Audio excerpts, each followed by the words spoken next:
দেখতে পাচ্ছি, খাইতে পারতেছি, ঘুমাইতে পারতেছি। এরকম মানুষ এখনো আছে যে জীবিত আছে কিন্তু খাইতে পারে না, আছে কিনা?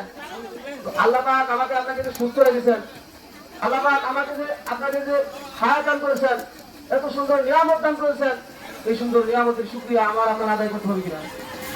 আমাদের মাঝে এই যে এত সুন্দর একটা কোরআন ও হাদিসের আলোচনা হতেছে, কোরআন ও হাদিসের মজলিস, এখন পর্যন্ত যারা আমরা এদের সাথে ঘোরাফেরা করতেছি, তারা সকলেই এই মজলিসে চলে আসি ইনশাআল্লাহ।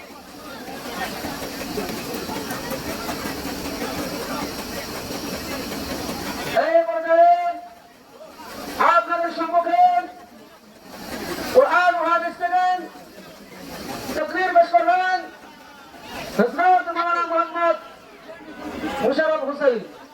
হযরত মাওলানা মুহাম্মদ মুশাররফ হোসেন আমাদেরকে ওনার তাকরীর পেশ করার জন্য অনুরোধ জানাচ্ছি।